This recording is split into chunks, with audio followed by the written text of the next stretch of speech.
Juste votre nom et votre titre dans le cas de la cause cette semaine.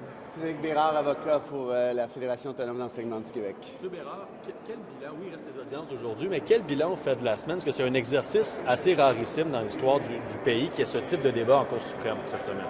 Bien, le bilan, on verra quand il y aura une décision rendue, évidemment, mais je dirais que pour l'instant, ce qui est intéressant, c'est que ça a été 3 jours d'échanges intellectuels franchement formidable. Puis on est chanceux de vivre en démocratie, parce qu'une vraie démocratie riche, une démocratie qui est basée aussi sur la règle de droit. Il y a un dialogue avec le pouvoir judiciaire et c'est en plein ce qu'on a vécu cette semaine.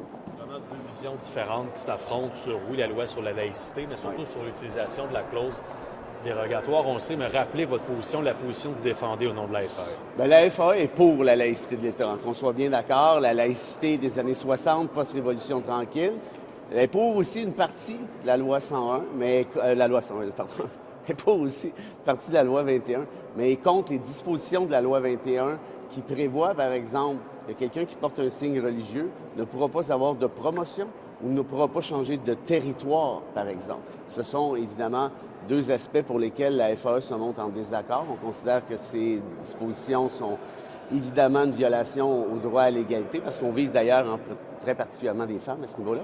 Puis sur le reste, sur la dérogatoire, ce qui nous intéresse particulièrement, c'est là-dessus que mes plaidoiries ont porté à 100 ou à peu près, on considère qu'il est nécessaire de baliser un minimum, pas beaucoup là, un minimum, la dérogatoire. Pourquoi? Pour empêcher qu'on puisse suspendre des droits sans expliquer à la population ce qu'il y en a. Ce qu'on a entendu de votre part, de la part aussi de l'avocat du gouvernement fédéral cette semaine, c'est que si on ne balise pas suffisamment cette clause dérogatoire, il pourrait y avoir de l'abus. Vous avez fait référence à un possible Trump au Canada. Manière, on entendait peut-être retour de l'esclavage, de la paralysie. Est-ce que ce type d'exemple, qui selon certains paraît peut-être un peu extrême, c'est peut-être nuire au débat cette semaine, vous pensez? Bien, en fait, ça, c'est important de poser la question, puis j'aimerais ça que vous laissiez ma réponse dans l'extrait.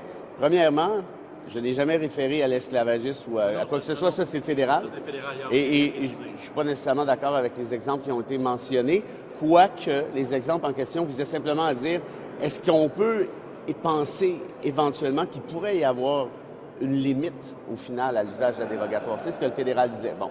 Sur la question du mini-Trump, je n'ai jamais dit, si vous écoutez mes plaidoiries, je n'ai jamais dit qu'il y aurait un mini-Trump au Canada. Ce que j'ai dit, c'est qu'il pourrait peut-être en avoir un, j'en sais rien. Mais le jour qu'il y en a un, le cas échéant, comme il y en a partout maintenant un peu en Occident, le jour où il y en a un au Canada, bien, tout ce que fait Trump aux États-Unis pourrait le faire au Canada en toute constitutionnalité du fait de l'usage actuel de la dérogatoire qui n'a pas d'équivalent dans le monde. On est la seule démocratie constitutionnelle avec une dérogatoire semblable, ce qui permettrait des violations puissent se faire de manière constitutionnelle. Donc, en terminant, votre message, c'est qu'il faut baliser davantage pour éviter que ce type de comportement, ce type de personnes pourrait peut-être utiliser de façon abusive d'une telle disposition légale. Absolument. Et on voit aussi des dérapages. À une certaine époque, on n'utilisait pas la dérogatoire. Maintenant, on le voit. La Saskatchewan, l'Alberta qui vient de retirer un droit de grève. Vous l'avez vu. On s'attaque à la communauté LGBTQ+. Est-ce qu'on peut penser éventuellement que le fédéral pourrait utiliser, par exemple, la dérogatoire sur une question comme le droit à l'avortement? C'est pas impossible. Jamais le fédéral n'a utilisé la dérogatoire jusqu'à aujourd'hui. Avant-hier, son ministre de la Justice a évoqué cette possibilité-là pour la première fois. Pierre Poilievre le fait assez fréquemment aussi.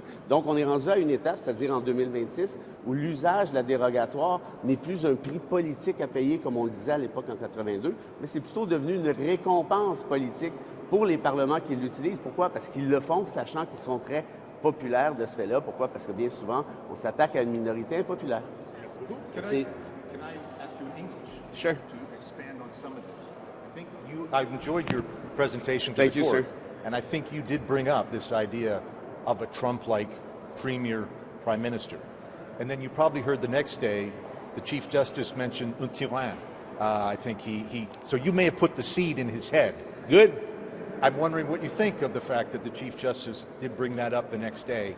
Actually, I don't want to comment the interaction with justices, but clearly we have to think about one thing. We clearly don't know if there will be a mini-Trump at one point in Canada, but there's a mini-Trump in a lot of places around the world right now, in Argentina, in Italy, Sweden, Hungary, and such, maybe in France. And what I said to the court is that the Americans 10 years ago did not expect what was coming.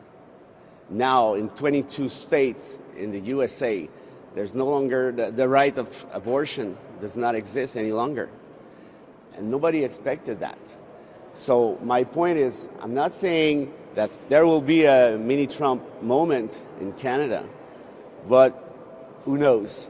And if we stick to the rule of law as it is in terms of the notwithstanding clause, that might be a problem because there is no other example around the world in liberal democracies with some kind of notwithstanding clause. Thank you.